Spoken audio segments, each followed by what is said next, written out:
Friends, welcome back to our channel Radhika real vlogs. ఎలా ఉన్నారండి అందరూ? నేనైతే బాగున్నాను, మీరందరూ కూడా బాగున్నారని అనుకుంటున్నాను. సో ఈరోజైతే చూసారు కదా, నేనైతే అల్లం వెల్లిగడ్డ పేస్ట్ రెడీ చేస్తున్నాను. ఇది నేను సండే తీసిన వీడియో అండి. అది నేను మీకు ఈరోజు షేర్ చేస్తున్నాను. కాకపోతే ఎందుకంటే అల్లం వెల్లిగడ్డ అందరూ చేస్తారు, అందులో కొత్తదనం ఏమీ లేదులేండి. కానీ ఫ్రిడ్జ్లో పెట్టకున్నా కూడా వారం 10 రోజులు మనం పెట్టకున్నా కూడా మనకి ఎలాంటి టేస్ట్ కానీ స్మెల్ కానీ పోకుండా ఉండాలంటే నేను ఎలాంటి టిప్స్ ఫాలో అయ్యాను అనేది ఈ వీడియోలో షేర్ చేస్తాను. అలాగే ఎండాకాలము కిచెన్లో అస్సలు ఎక్కువసేపు ఉండలేం కదా, అలాంటప్పుడు కిచెన్లో పనులు వెంటనే ఎలా చేసుకోవచ్చు అనేది కూడా ఈ వీడియోలో షేర్ చేస్తున్నాను. సో వీడియో అయితే ఎండ్ వరకు చూడండి. వీడియో నచ్చితే కంపల్సరీగా ఒక్క లైక్ అయితే ఇవ్వండి. అలాగే మన ఛానల్ కనుక ఎవరైనా ఫస్ట్ టైం చూస్తున్నట్లయితే ఛానల్ అయితే సబ్స్క్రైబ్ చేసుకోండి. పక్కనే గంట సింబల్ వస్తుంది కదా, అది క్లిక్ చేసి ఆల్ అనే ఆప్షన్ సెలెక్ట్ చేసుకుంటే నేను పెట్టే ప్రతి వీడియో మీకు నోటిఫికేషన్ రూపంలో అయితే వచ్చేస్తుంది. వీడియోకి అయితే లైక్స్ అయితే ఇవ్వట్లేదు. ఒకవేళ మీకు వీడియో నచ్చలేదు అని అంటే మాత్రం కంపల్సరీగా ఎందులో మిస్టేక్ ఉంది అనేది మాత్రం నాకు కామెంట్ బాక్స్లో కామెంట్ చేయండి. దీనివల్ల నేను కూడా ఇంకొంచెం బెటర్గా మీకు వీడియోస్ అయితే అందినికి ట్రై చేస్తానన్నమాట. సో ఇక్కడ చూసారు కదా, నేను యాక్చువల్గా సండే పొద్దున శనివారం రోజు ఎల్లిపాయలు అయితే పొట్టు తీసుకున్నాను. నా ఫ్రెండ్స్ కూడా నాకు హెల్ప్ చేశారులేండి ఆ విషయంలో. ఇది నెక్స్ట్ డే మార్నింగ్ అల్లం అయితే నానబెట్టుకున్నాను. లేవగానే ఫస్ట్ నానబెట్టుకున్న తర్వాత ఒక గంట తర్వాత మట్టి లేకుండా నీట్గా కడుక్కొని పొట్టు తీసుకున్నాను అనమాట. పొట్టు తీసుకున్న తర్వాత పచ్చిగా ఉంటాయి కదా, అంటే పొద్దున్నే మిక్సీ పట్టేద్దాము సండే కదా అని అనుకున్నాను. అంటే సండే నాన్ వెజ్ ఉంటుంది కాబట్టి కంపల్సరీగా అల్లం వెల్లి పేస్ట్ ఉంటే బాగుంటుంది టేస్ట్ అని చెప్పేసి ఊరికి పోకముందు అనుకున్నాను. ఇంకా ఎందుకు ఊరికి వెళ్తున్నాను కదా 4-5 డేస్, సో ఎందుకు మళ్ళీ ఫ్రిడ్జ్లో పెట్టడం అన్నట్టుగా చేసుకోలేదు. ఊరికి వెళ్ళి వచ్చిన తర్వాత చేసుకుందామని. ఇంకా అందుకోసం అని చెప్పేసి ఆ తేమ ఏదైతే ఉంటుందో అది పోనీకి ఫస్ట్ క్లాత్లో మాత్రం తుడుచుకున్న నీళ్ళన్నీ పోయేలాగా నీట్గా తుడుచుకున్న తర్వాత చిన్న చిన్న ముక్కలుగా అయితే కట్ చేసుకున్నాను. సో దీంట్లో అయితే మనము ఉప్పు ఎక్కువగా వేయాలండి. ఫస్ట్ ఉప్పు ఎక్కువగా వేస్తే మనకి ఏంటంటే ఫ్రెష్గా ఉంటుంది అనమాట. అందుకోసమని ఉప్పు అయితే ఎక్కువగా వేసాను. అలాగే టేస్ట్ పోదు ఉప్పు ఎక్కువగా వేయడం వల్ల. తర్వాత ఏంటి అంటే కొంచెం ఫస్ట్ ఒకసారి గ్రైండ్ చేసిన తర్వాత ఎల్లిపాయలు ఏవైతే ఉన్నాయో అది కూడా వేసి కొంచెం పసుపు కూడా వేసాను. పసుపు ఏంటంటే యాంటీబయాటిక్ కదా, అంటే ఒక టైప్ ఆఫ్ స్మెల్ వచ్చేస్తుంది, పైన ఒక లేయర్ లాగా ఫామ్ అవుతుంది. చూసారా మీరు, అల్లం వెల్లిగడ్డ ఎప్పుడైనా బయట పెడితే నల్లగా అయిపోతుంది అనమాట తొందరగా. సో ఆ నల్లగా అయినప్పుడు ఏంటంటే మనకు ఆ స్మెల్ కూడా ఆటోమేటిక్గా చేంజ్ అయిపోతుంది. అందుకని చెప్పేసి కొంచెం పసుపు కూడా వేసి మెత్తగా గ్రైండ్ చేశాను. ఇంత మెత్తగా రావాలి అంటే అల్లం చిన్న చిన్న ముక్కలుగా కట్ చేయాలి. ఫస్ట్ అల్లం వేసిన తర్వాతనే, అల్లం మెదిగిన తర్వాత ఎల్లిపాయలు వేయాలి. నేను ఒకప్పుడు రెండు ఒకేసారి కలిపి వేసేదాన్ని. అలా వేస్తే ఏంటంటే ఎల్లిపాయలు జారి అవి ఏంటంటే చిన్న చిన్న ముక్కల్లాగా మిగిలిపోయాయి అనమాట. ఇంకా తర్వాత నేర్చుకున్నాను. అంటే ఇది నాలాగా ఎవరికైనా ఫస్ట్ టైము కొత్తగా పెళ్ళైన వాళ్ళు అట్లా ఉంటారు కదా, తెలియని వాళ్ళ కోసం ఈ టిప్ యూజ్ అవుతుందని అయితే నేను ఇది మీకు షేర్ చేస్తున్నాను అనమాట. సో ఫ్రిడ్జ్ లేని వాళ్ళు కూడా ఉంటారు, అందరికీ ప్రతి ఒక్కరికైతే ఈ టిప్పు చాలా బాగా యూజ్ అవుతుంది. ఒక వారం 10 రోజులకు సరిపడా చేసి పెట్టుకుంటే చాలు. మిక్సీ అయితే ఇప్పుడు అందరికీ ఉంటున్నాయి కాబట్టి మనకి ఎప్పటికైనా ఫ్రెష్గా ఉంటుంది. అల్లం వెల్లిగడ్డ లేకుంటే కూర అస్సలు బాగుండదండి బాబు. నేను 2 రోజులు వండాను. అంటే నాకు బయటికి రాక, ఎండకు బయటికి వెళ్ళాక తీసుకురానికి బద్ధకమై లేకుండా చేశాను. అస్సలు కూర నోట్లోకి వెళ్ళలేదు నిజంగా చెప్పాలంటే. అట్లా ఉంది టేస్ట్.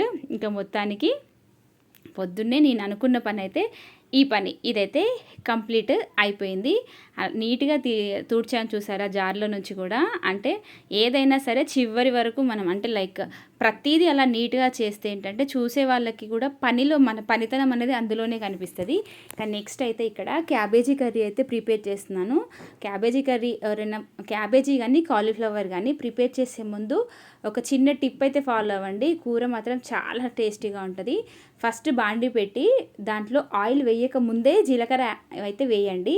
ఇది నాకు ఎవరో చెప్పారు, నాకు అంత గుర్తులేదు. కానీ జీలకర్ర వేసి ఈ 2 కూరలు ఏదైతే క్యాబేజీ అండ్ కాలీఫ్లవర్ ఇవి చేస్తే చాలా బాగుంటుంది అని చెప్పేసి జీలకర్ర దూరగా వేగిన తర్వాత అప్పుడు మనము ఎంతైతే ఆయిల్ వేసుకుందామో అనుకుంటున్నామో కర్రీకి దానికి సరిపడైతే నూనె అయితే పోసుకోవాలి. చూసారా ఇక్కడ నాకు జీలకర్ర కొంచెం బ్రౌన్ కలర్లో వచ్చింది. ఆ వాసన కూడా తెలుస్తుంది అనమాట జీలకర్ర వేగింది అని చెప్పేసి. అప్పుడు నేనైతే చూసారు కదా నా దగ్గర ఉన్న పావు ఎలా ఉంటుందో అది దాంతో 2 వేస్తాను. కూర ఎంత ఉన్నది నాకు మ్యాటర్ కాదు, అంటే ఎంత వేసినా నూనె మాత్రం అంతే వేస్తాను. ఎప్పుడైనా చికెన్ ఆర్ మటన్ చేసినప్పుడు మాత్రమే నూనె కొంచెం ఎక్కువగా వాడతాను తప్ప మిగతా కర్రీస్లలో మాత్రం నూనె చాలా తక్కువగానే పోస్తాను. ఎందుకంటే మనం వాడే ఈ కల్తీ నూనెలు ఎంత అంటే అంత దేవుకొని వేసి ఎందుకు పిల్లల హెల్త్లు పాడు చేసుకోవడం, మన హెల్త్ పాడు చేయడం అని చెప్పేసి, ఎలాగో మనము మంచి నూనె మనకు గానుగ నూనెలు కొనాలంటే 1200కు లీటర్ ఉంది.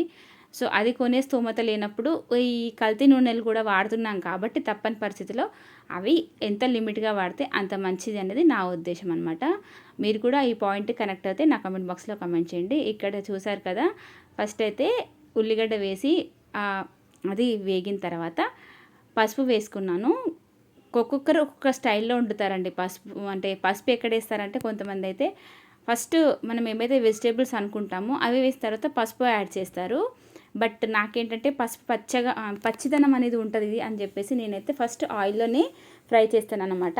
ఇక్కడైతే ఒక 1/2 kg క్యాబేజ్ అయితే ఉంది, తీసుకొచ్చి ఫ్రిడ్జ్లో పెట్టి 15 days అవుతుంది ఆల్మోస్ట్. అంటే 12 days అవుతున్నట్టుంది. నేను ఊరు వెళ్ళక ముందు తీసుకొచ్చి పెట్టాను. క్యాబేజీ తొందరగా పాడవదు కదా, ఫ్రిడ్జ్లో పెట్టడం వల్ల ఎన్ని లాభాలు ఉన్నాయని నష్టాలు కూడా ఉంటాయి నిజంగా. అది ఒక్కరోజు బయట పెడితే ఊరికేనే ఫంగస్ వస్తుంది. ఇంకా ఫంగస్ నుంచి కాపాడుకొని అన్నట్టుగా మనం అందులో పెడతాము తప్ప అన్నన్ని రోజులు పెట్టుకొని తినాల్సిన అవసరం అయితే లేదు. వారానికి సరిపడా తెచ్చి పెట్టుకుంటే సరిపోతుంది కూరగాయలు. లేదు రైతు బజార్ కానీ మార్కెట్లు కానీ అట్లా ఇంటి ముందు కూరగాయలు, విలేజ్లలో అయితే ఊర్లలో కంపల్సరీ ఇంటి ముందే వస్తాయి కూరగాయలు. అట్లాంటి వాళ్ళు అయితే రెగ్యులర్గా కొనుక్కోవచ్చు. బట్ ఇప్పుడు ప్రతి ఊర్లో మార్కెట్ సంత అనేది పెడుతున్నారు కాబట్టి ఇంకా అందరూ సంతలోనే తెచ్చుకుంటున్నారు. వారానికి సరిపడా తెచ్చుకుంటే సరిపోతుందండి. అలా మనం ఎక్కువ తెచ్చిపెట్టుకుంటే ఖరాబ్ అయిపోతున్నాయి. నెక్స్ట్ టేస్ట్ కూడా అంత ఉండట్లేదు. ఇంకా ఇక్కడ వచ్చేసి ఉట్టి క్యాబేజీ వండితే ఇంకా పిల్లలు మా ఇంట్లో ఏంటి అంటే ఫ్రైలు అస్సలు పోవు అనమాట.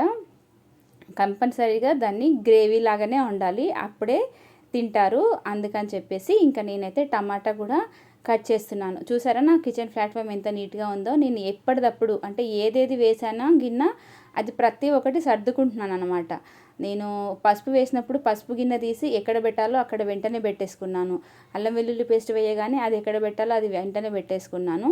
ఇక్కడ నైఫ్ ఒకటే ఉంది. నా నైఫ్ ఎందుకంటే నేను టమాటా కట్ చేశాను కదా, అందుకోసం అని చెప్పేసి నైఫ్ ఒకటి పెట్టుకున్నాను అనమాట. యాక్చువల్గా ఇది షార్ట్ రూపంలో నాకు ఇక్కడ స్పేస్ సరిపోక షార్ట్ లాగా వచ్చింది. అందుకని చెప్పేసి ఆ షార్ట్ని నేను ఇప్పుడు 16:9 రేషియోలో మనకి వీడియో కావాలి కాబట్టి మీకు ఇలా కనిపిస్తుంది. కానీ నేను తర్వాత ట్రైపాడ్ చేంజ్ చేసుకుని ఇంకా కిందే పెట్టి తీసానండి. నాకు ప్లేస్ చాలా చిన్నగా అయిపోయింది వంటబండ పైన.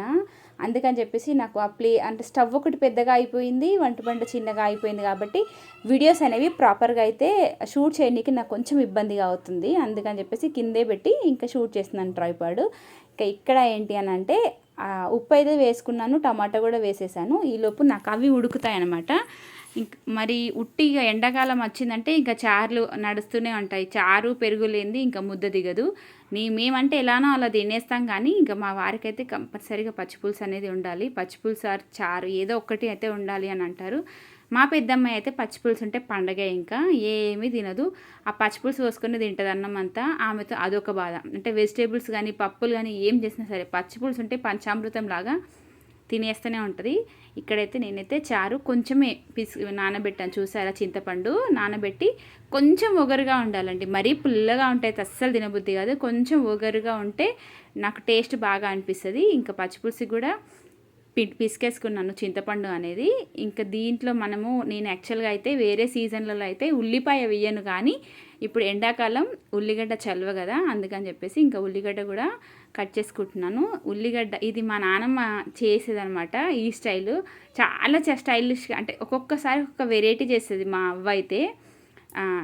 మీకు నాన్నమ్మ అని చెప్పాలంటే నాకు మనసులో మా అవ్వను అట్లా గుర్తొస్తుంది అనమాట. అవ్వ అనడం మాకు అలవాటు. నానమ్మని అవ్వ అని పిలిచేవాళ్ళమి. సో దట్ మా అవ్వ గుర్తొచ్చింది. సో మా అవ్వ స్టైల్లో చేద్దాము అన్నట్టుగా అయితే అనుకున్నాను. అవ్వ చాలా సింపుల్గా చేసేది పచ్చిపులుసు, పెద్ద హైరాణ ఆడంబరాలు లేకుండా చేసేది అనమాట. ఎప్పుడైనా కావాలి అంటే మాత్రం పచ్చిమిరపకాయలు మంచిగా పొయ్యిలో వేసి కాల్చి పిసికి చేసేది. అది మాత్రం అమోఘంలాగా ఉండేది. ఇంకా ఇక్కడైతే నేను ఉల్లిగడ్డ కట్ చేసుకున్నాను కదా, ఆ ఉల్లిగడ్డ దొడ్డుప్పు రెండు కలిపి పిసుకుంటున్నాను. ఇలా చేసిందంటే ప్రతి ఉల్లిగడ్డ ఏదైతే ఉంటుందో అది మొత్తం మనకి అందులో కలిసిపోతుంది. అండ్ పిసికినప్పుడు ఆ టేస్ట్ కూడా మనకి చారులో కలుస్తుంది అనమాట. అలా పచ్చిపులుసుకి ఒక రకమైన మంచి టేస్ట్ అనేది వస్తుంది. అందుకోసం అని చెప్పేసి ఇంకా నేను అందులో అయితే కలిపేసుకున్నాను. చూసారా ఎక్కడ చెత్త అక్కడ నాకు ఈ మధ్య ఓసీడీ ఎక్కువైందని చెప్తున్నాను కదా. సో ఈ ఓసీడీ కష్టాలు అయితే నిజంగా అండి వన్స్ ఒకసారి మొదలయ్యాయి అంటే అవి పొడగొట్టుకోవడం కష్టమే. బట్ మంచిదే కదా, కిచెన్ ప్లాట్ఫామ్ నీట్గా ఉంటుంది అంటే చూసే వాళ్ళకి కూడా నీట్గా అందంగా కనిపిస్తుంది. బట్ మనం ఇంట్లో అందంగా పెట్టుకుంటామా, అబ్బా అప్పుడు ఎవ్వరు రారండి బాబు. ఎప్పుడైనా కిచెన్ సర్దుకుందాము ఆరెల్స్ కొంచెం బద్దకమేసి పక్కన పెట్టేసాం అనుకుంటాం చూడండి, ఆ రోజే వస్తారు. వచ్చిన వాళ్ళు వచ్చి గమ్మిన కూర్చుంటారా, అలా కూర్చోరు. ఫస్ట్ కిచెన్లోకి, హాల్లోకి, పైనకి, కిందకి ఇట్లా చూస్తారనమాట. అప్పుడే అనిపిస్తుంది అబ్బా దొరికిపోయాను రా బాబు అని అనిపిస్తుంది ఒక్కొక్కసారి. ఇక్కడైతే నేను ఇంకా కర్రీలో సరిపడినంత కారం అయితే వేసేసుకొని అది ఒక స్పూనుకి కొంచెం ఎక్కువగా వేసుకున్నాను. ఈ సమ్మర్లో అయితే ఇంటికి వెళ్తే కారపొడి ఎండుమిర్చి కొనుక్కొని మరీ కారంపొడి ఇంట్లో ప్రిపేర్ చేసుకొని రావాలి అనుకుంటున్నాను. ఇంట్లో అంటే బయట కొట్టించుకొని రావాలనుకుంటున్నాను. కానీ చూడాలి. నాకు ఎండాకాలము ఈ ఏమంటారు గుర్తొస్తలేదండి బాబా, ఎండుమిర్చి. ఈ ఎండుమిరపకాయలు తొడిమేలు తీయాలంటే మాత్రం అసలు పిచ్చిలేసిపోతుంది నిజంగా చెప్పాలంటే. అందుకే మోస్ట్లీ నేను మా అమ్మకి అప్పచెప్తాను. కానీ ఇప్పుడు మా అమ్మ కూడా ఘాటు వస్తుంది అని అంటుంది. సరే ఇక నేనైనా ప్రిపేర్ చేసుకోవాలి అనుకుంటున్నాను. చూడాలి ఇంకా. ఇక్కడైతే పచ్చిమిర్చి కాకుండా ఎండు కారం వేసానండి పచ్చి పులుసులో. ఎండుకారం వేసి పోపిచ్చేస్తున్నాను చూడండి. ఇంకా అక్కడైతే క్యాబేజీ అయిపోతుంది, దాని పనిలో అది ఉంది. బట్ నేనైతే ఇక్కడ ఈ పని చేసేస్తున్నాను. చూసారా ఒక్క 30 మినిట్స్లో ఎన్ని పనులు కంప్లీట్ చేసేసుకున్నాము. ఇలానే చేయాలండి. పక్కన అన్నం కూడా అవుతుంది. 4 స్టవ్లు ఉంటే 4 పనులు అయిపోతున్నాయి. కానీ దేవుడు మనకు 4 చేతులు ఇవ్వలేదు కదా, 2 చేతులు ఇచ్చాడు. అందుకే కాన్సన్ట్రేషన్ మొత్తం వంట పైన పెడితేనే ఆ పనులు అనేవి టకటక అయిపోతాయి. లేకపోతే ఇక్కడ పడేది అక్కడ పడేది ఇక్కడ పడి అంత గందరగోళం అవుతుంది. ఇప్పటి వరకు అయితే నేను అట్లాంటి మిస్టేక్ అస్సలు చేయలేదండి. 3 స్టవ్లలో పనిచేసినా కూడా నా బ్రెయిన్ మాత్రం 3 తిరుగుతూనే ఉంటుంది తప్ప వేరే విషయాల మీద మాత్రం అస్సలు మరలేదనమాట. ఇక్కడ నేనైతే పచ్చిపులుసులోకి పోసిస్తున్నాను చూడండి. సింపుల్గా ఎండుమిరపకాయలు వేసేసుకున్నాను. నా దగ్గర ఎల్లిపాయలు చెప్పాను కదా, ఎల్లిపాయలు అయితే లేవు. అక్కడ వెనకాల కూరలో చూసారా నీళ్ళు, మనకు నీళ్ళు లేనిది కూర కాదు. నువ్వు ఏమైనా వేసుకో కనుక కంపల్సరీగా వాటర్ అయితే ఉండాలి. అందుకని సరిపోయిన వాటర్ అయితే వేసేసుకున్నాను. ఇక్కడ మళ్ళీ ఎండుమిరపకాయలు ఏవైతే వేగిన తర్వాత జీలకర్ర, ఆవాలు వేసుకున్నాను. నా దగ్గర ఏవి ఉంటే అవే అండి, ఇంకా అంతకుమించి అయితే వేయను. పచ్చిపులుసు బాగా టేస్ట్గా ఉండాలంటే మాత్రం పసుపు కొంచెం ఎక్కువగా వేసి చూడండి, చాలా టేస్టీగా ఉంటుంది. మొత్తానికైతే నా పచ్చిపులుసు అయితే ఇలా రెడీ అయింది. నా చేతితో పచ్చిపులుసు బాగుంటుందండి నిజంగా చెప్పాలంటే. నాకే నచ్చుతుంది. నాకు నచ్చుతుంది అంటే అందరికి నచ్చినట్టేగా. అంటే నాకు నచ్చంది ఎవరికి నచ్చదు. నాకు ఏదైనా కూర వండినప్పుడే తెలిసిపోతుంది ఈ టేస్ట్ బాగాలేదు అని చెప్పేసి. మోస్ట్లీ సిమ్లో పెట్టి ఉండడానికే ట్రై చేస్తాను. నా ట్రైపాడ్ ఏందో పూనకం వచ్చింది అలాగా ఒకటే ఊగిపోతుంది, ఎందుకంటే చాలా దగ్గరలో పెట్టాను కదా. ఇంకా కర్రీ మొత్తం కలిపేసేసుకున్నాను. అక్కడికైతే నా వంట ప్రిపరేషన్ అయితే అయిపోయింది. లాస్ట్కు ధనియా పౌడర్ టచ్ ఇచ్చేసి అయితే క్లోజ్ చేసేసుకున్నాను అనమాట. ఆ క్లిప్ అయితే మిస్ అయింది, చెప్పాను కదా ట్రైపాడ్కు పూనకం వచ్చిందని చెప్పేసి. మొత్తానికి ఇదండి ఈరోజు వీడియో. నచ్చిందని అనుకుంటున్నాను. నచ్చితే మాత్రమే కంపల్సరీగా ఛానల్ అయితే సబ్స్క్రైబ్ చేసుకోవడం మర్చిపోవద్దు. అలాగే వీడియోకి అయితే ఒక చిన్న లైక్ అయితే ఇవ్వండి. మరొక మంచి వీడియోతో మళ్ళీ కలుస్తాను. అంతవరకు tata, see you in another video.